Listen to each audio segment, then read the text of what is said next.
नमस्कार दोस्तों, आप सभी का स्वागत है आपके अपने YouTube channel current affairs by Ravi पर। फ्रेंड्स, आज मैं आपके लिए 3 मार्च 2025 के डेली करंट अफेयर्स के क्वेश्चन इस वीडियो में लेकर आया हूं। मैंने आपके लिए सभी क्वेश्चन सेलेक्टेड और इंपॉर्टेंट लिए हैं। अगर आप किसी भी एग्जाम की तैयारी कर रहे हो, ये वीडियो आपके लिए काफ़ी ज़्यादा यूजफुल रहने वाला है। फ्रेंड्स, जितने भी क्वेश्चन इंपॉर्टेंट हो सकते हैं वो सभी क्वेश्चन आपको आज की वीडियो में देखने को मिलने वाले हैं। तो चलिए हम अपनी वीडियो को स्टार्ट करते हैं। वीडियो को हम स्टार्ट पिछले दिन के करंट अफेयर के रिवीजन के साथ करते हैं। तो जो हमने पिछले कल क्वेश्चन पढ़े थे उनको एक बार फटाफट से हम रिवाइज कर लेते हैं। तो हमारा पहला क्वेश्चन था, भारतीय प्रतिभूति और विनिमय बोर्ड जिसे कि सेबी कहा जाता है के 11वें नंबर के अध्यक्ष कौन बने हैं? तुहिन कांता पांडे। शून्य भेदभाव दिवस 2025 कब मनाया गया? 1 मार्च को, और इसकी थीम है हम एक साथ खड़े हैं। अगला क्वेश्चन है, उत्तर प्रदेश के शहर में सरस आजीविका मेला 2025 का आयोजन किया गया है। नोएडा। कौन सा अंतरिक्ष संगठन और वायुमंडल का अध्ययन करने के लिए स्पेसएक्स के साथ मिलकर पंच मिशन को लॉन्च करेगा? राइट आंसर हो जाएगा इस क्वेश्चन का NASA. Ratan Tata endowment foundation का अध्यक्ष किसे नियुक्त किया गया है? एन चंद्रशेखरन को।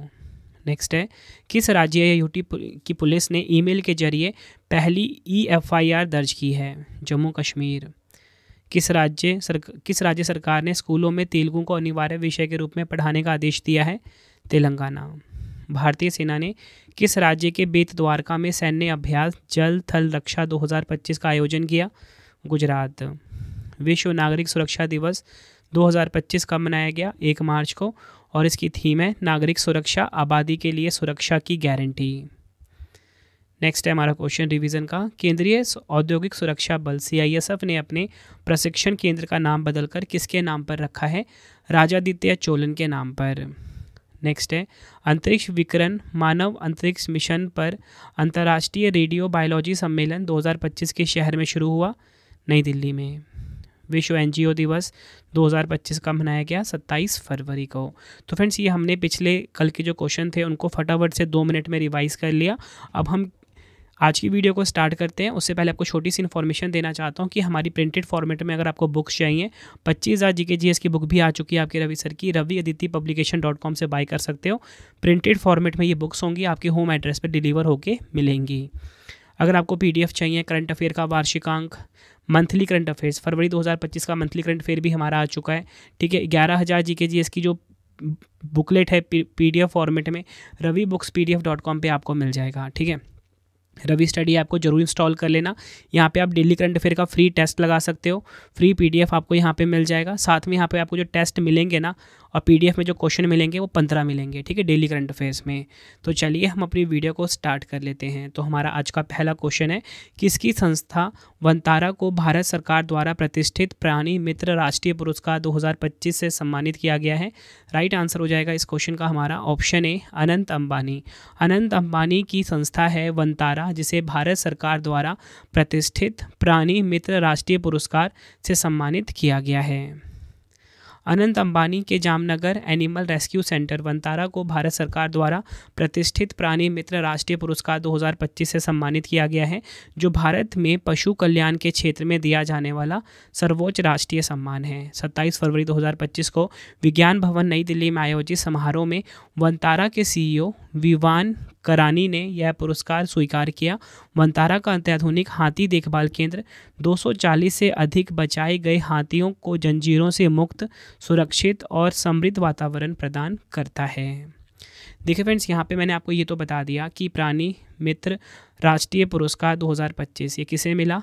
अनंत अंबानी की जो संस्था है वनतारा। ठीक है, अब देखिए हमारे क्वेश्चन की टाइप थी पुरस्कार और सम्मान। तो मैं आपको ना पिछले पुरस्कार और सम्मान रिवाइज करवा देता हूँ। देखिए, वर्ष 2024 का जो हिंदी भाषा का साहित्य अकादमी पुरस्कार है गगन गिल को मिला। रैमन मैग्सेसे पुरस्कार 2024 हायाओ मियाजाकी को मिला। बुकर पुरस्कार 2024 सामंथा हार्वे को। Miss Universe 2024 Victoria Kjaer Theilvig को। Dominica award of honour Narendra Modi ji को। 70वें राष्ट्रीय फिल्म पुरस्कार 2024 में सर्वश्रेष्ठ फिल्म मलयालम फिल्म आटम को मिला। अंतर्राष्ट्रीय बुकर पुरस्कार काफ़ी इंपॉर्टेंट है जैनी अर्पनबेक, और यहाँ पे मैंने आपको बुकर पुरस्कार करवाया, ये दोनों काफ़ी इंपॉर्टेंट हैं। बात करेंगे हम यहाँ पे एबल पुरस्कार की 2024, ये मिशेल टैलाग्रैंड को मिला है। फिजी देश का सर्वोच्च सम्मान companion of the order of Fiji Draupadi Murmu ji को मिला। 2024 नेल्सन मंडेला पुरस्कार निमहंस संस्थान को मिला है, यानी कि राष्ट्रीय मानसिक स्वास्थ्य एवं तंत्रिका विज्ञान संस्थान को मिला है। विश्व अंतरिक्ष पुरस्कार 2024 की बात करेंगे, चंद्रयान 3 मिशन को मिला। 33वें सरस्वती सम्मान 2023 प्रभा वर्मा को। टर्नर पुरस्कार 2024 जसलीन कौर को। गुयाना और डोमिनिका से सर्वोच्च सम्मान नरेंद्र मोदी जी को। 18वें प्रवासी भारतीय दिवस सम्मेलन में प्रवासी भारतीय सम्मान पुरस्कार 2025 डॉक्टर सैयद अनवर खुर्शीद को। और जनवरी 2025 में मेजर ध्यानचंद खेल रत्न ये 4 खिलाड़ियों को मिला, मनु भाकर, डी गुकेश, हरमनप्रीत सिंह और प्रवीण कुमार। बढ़ते हैं अगले क्वेश्चन की तरफ। विश्व समुद्री घास दिवस 2025 का मनाया गया। बात हो रही है यहाँ पे वर्ल्ड सी ग्रास डे 2025 की। तो राइट आंसर हो जाएगा इस क्वेश्चन का हमारा ऑप्शन सी, 1 मार्च को विश्व समुद्री घास दिवस 2025 मनाया गया है। विश्व समुद्री घास दिवस हर साल 1 मार्च को मनाया जाता है, जिसका उद्देश्य समुद्री घासों के पर्यावरण महत्व, उनके संरक्षण की आवश्यकता और समुद्री पारिस्थितिकी तंत्र में उनके योगदान के प्रति जागरूकता बढ़ाना है। यह दिवस पहली बार 1 मार्च 2023 को मनाया गया था। काफ़ी इंपॉर्टेंट क्वेश्चन है। विश्व समुद्री घास दिवस 2025 1 मार्च को मनाया जाता है। नेक्स्ट है हमारा क्वेश्चन, स्वास्थ्य सेवा नवाचारों पर 9वां राष्ट्रीय शिखर सम्मेलन 2025 कहाँ पर आयोजित किया गया है। राइट आंसर हो जाएगा इस क्वेश्चन का ऑप्शन डी, ओडिशा के पुरी शहर में स्वास्थ्य सेवा नवाचारों पर 9वां राष्ट्रीय शिखर सम्मेलन 2025 का आयोजन किया गया।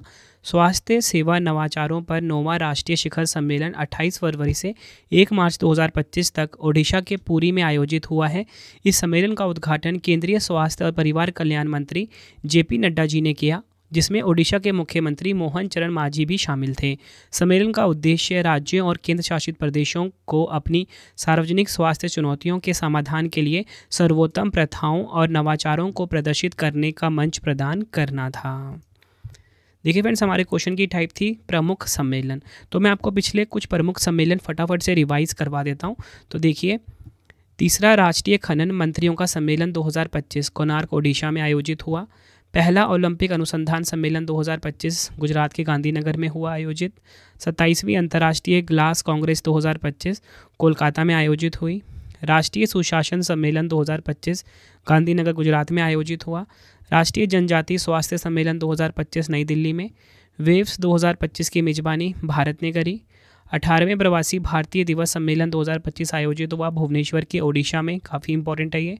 Artificial intelligence action summit 2025 France में आयोजित हुआ। 28वें राष्ट्रमंडल अध्यक्ष सम्मेलन 2026 की मेजबानी भारत करेगा।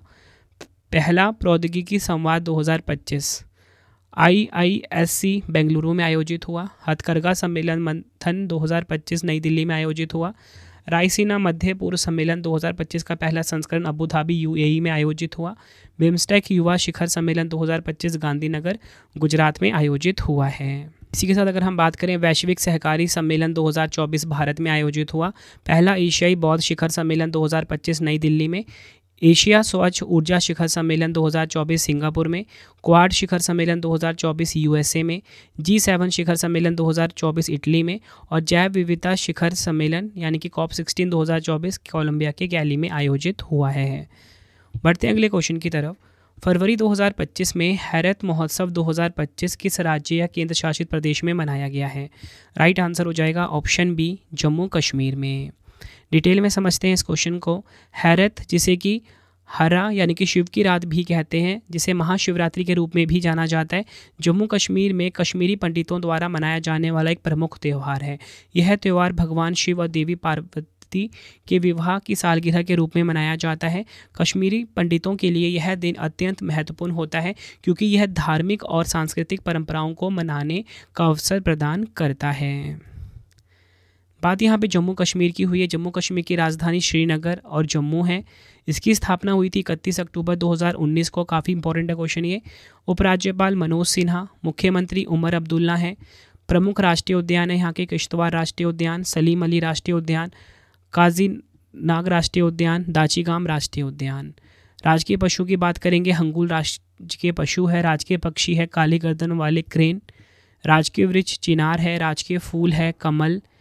पड़ोसी राज्य केंद्र शासित प्रदेश की अगर हम बात करेंगे, हिमाचल प्रदेश, पंजाब, लद्दाख, ये इसके पड़ोसी राज्य और केंद्र शासित प्रदेश हैं। लोक नृत्य की बात करेंगे, डमहल नृत्य काफ़ी बार पूछा गया है एग्जाम में, रहूफ नृत्य, कुड नृत्य और हिकत नृत्य। प्रमुख त्यौहार है हैरत महोत्सव, नवरेह त्यौहार, मेला, खीर भवानी उत्सव, लेवेंडर महोत्सव। और जम्मू और कश्मीर का संविधान कब लागू हुआ था? 26 जनवरी 1957 को। ये सभी फैक्ट्स आपको ध्यान रखने हैं। नेक्स्ट है हमारा क्वेश्चन, भारत में सीसा रहित पेरोवस्काइड एलईडी तकनीक कहाँ पर विकसित की गई है? राइट आंसर हो जाएगा ऑप्शन सी, तेलंगाना के हैदराबाद शहर में। डिटेल में समझते हैं हम इस क्वेश्चन को। 21 फरवरी 2025 को हैदराबाद में भारतीय वैज्ञानिकों ने सीसा रहित पेरोवस्काइड एलईडी तकनीक विकसित की है, जो पर्यावरण के लिए सुरक्षित मानी जा रही है। इस तकनीक में पारंपरिक पेरोवस्काइड एलईडी के मुकाबले सीसा का उपयोग नहीं किया गया है, यानी कि लेड का उपयोग नहीं किया गया है। यह खोज पर्यावरणीय प्रभाव को कम करने और ऊर्जा दक्षता को बढ़ाने में सहायक साबित हो सकती है। देखिए यहाँ पे वर्ड यूज़ हुआ है पेरोवस्काइड एलईडी। सबसे पहले आपको पता होना चाहिए कि जो पेरोवस्काइड एलईडी है, इसमें एलईडी का फुल फॉर्म होता है लाइट एमिटिंग डायोड। जानते हैं कि ये होता क्या है? शॉर्ट में इसको हम PELED भी बोलते हैं। एक प्रकार का लाइट एमिटिंग डायोड है, यानी कि LED है, जिसमें पेरोवस्काइड सामग्री का उपयोग किया जाता है। यह सामग्री उच्च दक्षता, सस्ते उत्पादन और बेहतर रंग शुद्धता जैसी विशेषताओं के कारण पारंपरिक OLED और अन्य LED तकनीकों की तुलना में अधिक उन्नत मानी जाती है। देखिए फ्रेंड्स, इसका बेसिकली उपयोग होगा जो मोबाइल फ़ोन हो गए या फिर जो LED TV हो गया, इनकी जो डिस्प्ले बनाने में इनका मुख्य उपयोग किया जाएगा। और ये बेटर वर्जन होगा जो OLED टेक्नोलॉजी हो गई या सिंपल LED टेक्नोलॉजी से काफ़ी एडवांस होगी है। अगला क्वेश्चन है, व्यापार को आसान बनाने और दक्षता बढ़ाने के लिए वन नेशन वन पोर्ट का अनावरण किसने किया है? राइट आंसर हो जाएगा इस क्वेश्चन का हमारा ऑप्शन सी, सर्बानंद सोनोवाल। देखिए फ्रेंड्स, सर्बानंद सोनोवाल जो कि हमारे देश के केंद्रीय मंत्री हैं, इन्होंने व्यापार को आसान बनाने और दक्षता बढ़ाने के लिए वन नेशन वन पोर्ट का अनावरण किया है। अब इसको हम डिटेल में समझते हैं। देखिए 25 फरवरी 2025 को वन नेशन वन पोर्ट पहल की शुरुआत केंद्रीय बंदरगाह, जहाजरानी और जलमार्ग मंत्री, जिनका नाम है सर्बानंद सोनोवाल, ने की है।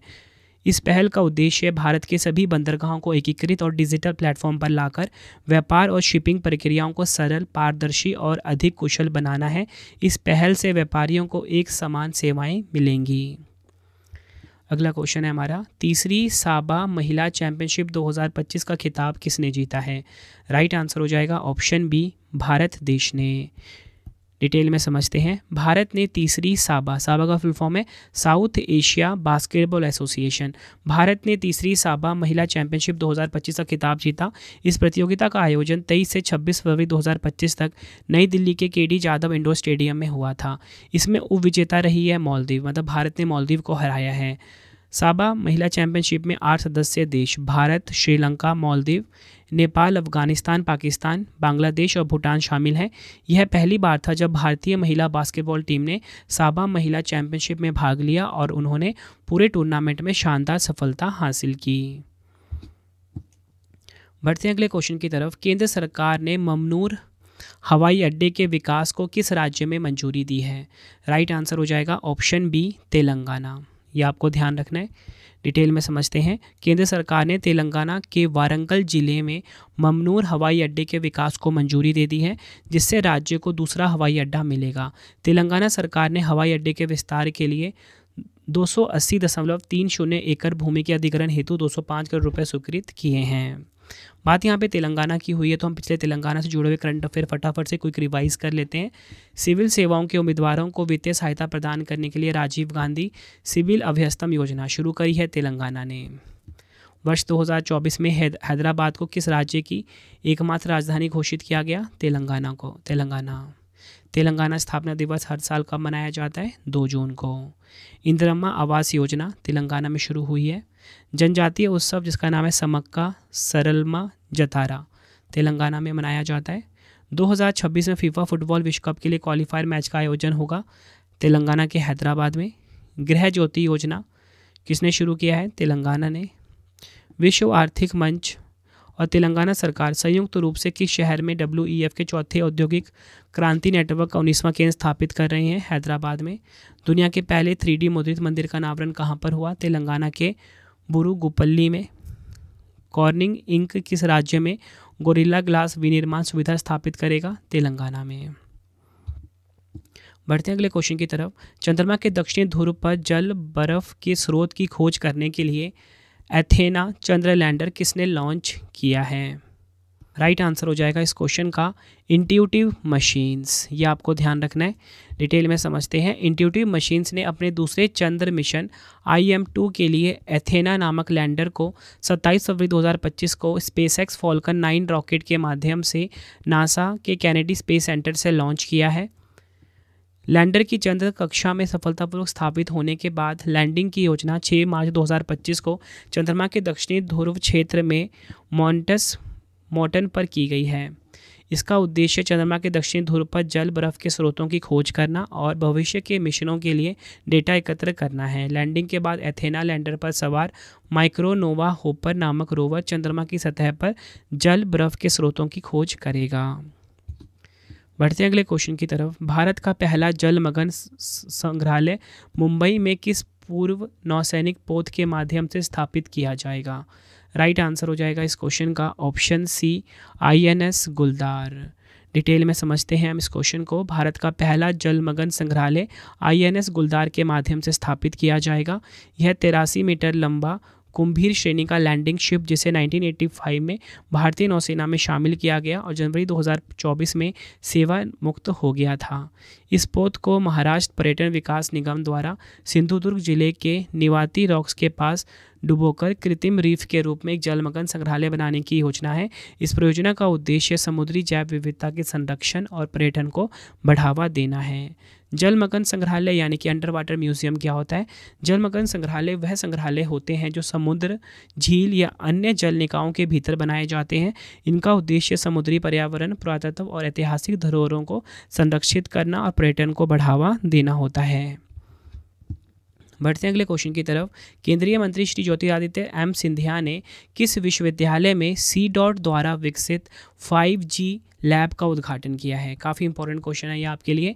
तो राइट आंसर हो जाएगा इस क्वेश्चन का ऑप्शन A असम के गुवाहाटी विश्वविद्यालय में। डिटेल में समझते हैं। केंद्रीय संचार एवं पूर्वोत्तर क्षेत्र विकास मंत्री श्री ज्योतिरादित्य M सिंधिया ने गुवाहाटी विश्वविद्यालय असम के इलेक्ट्रॉनिक्स और संचार इंजीनियरिंग विभाग में centre for development of telematics द्वारा विकसित 5G लैब का उद्घाटन किया है।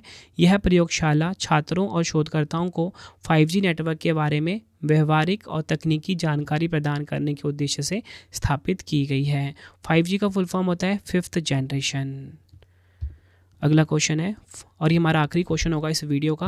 और फ्रेंड्स आप सभी ना कमेंट बॉक्स में अपना अटेंडेंस लगा दीजिए कि आप सब किस स्टेट से हो और आपका नाम क्या है और आप सब किस एग्ज़ाम की तैयारी कर रहे हो। ठीक है, तो हमारा आखिरी क्वेश्चन है, फरवरी 2025 में किस नोबेल शांति पुरस्कार विजेता की आत्मकथा दिया सलाई का विमोचन किया गया है?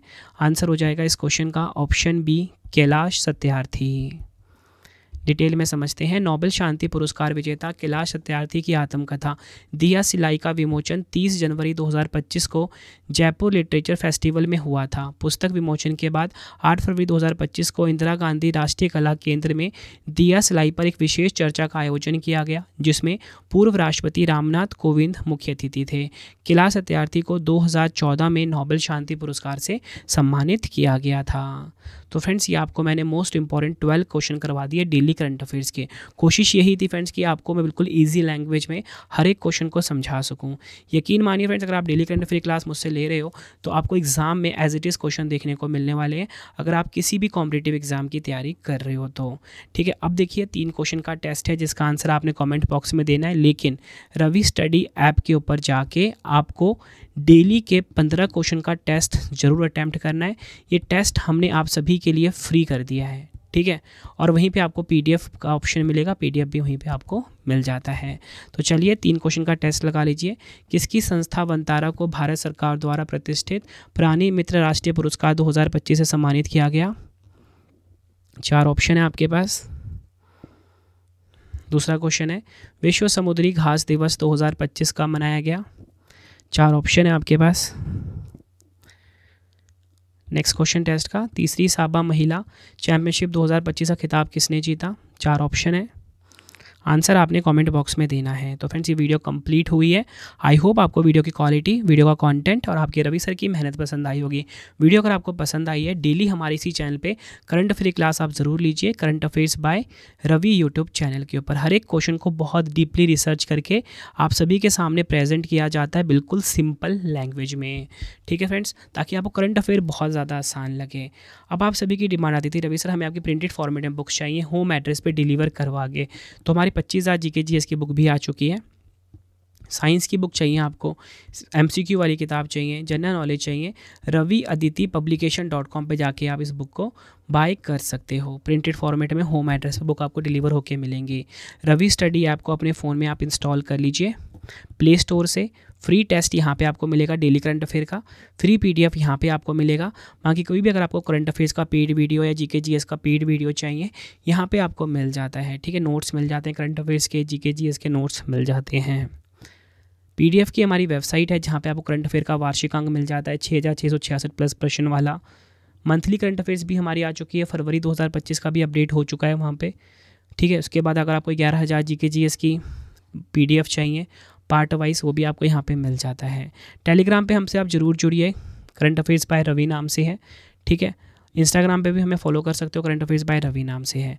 मिलते हैं फ्रेंड्स आप सभी से अब हम नेक्स्ट वीडियो में। Thank you and wish you all the best.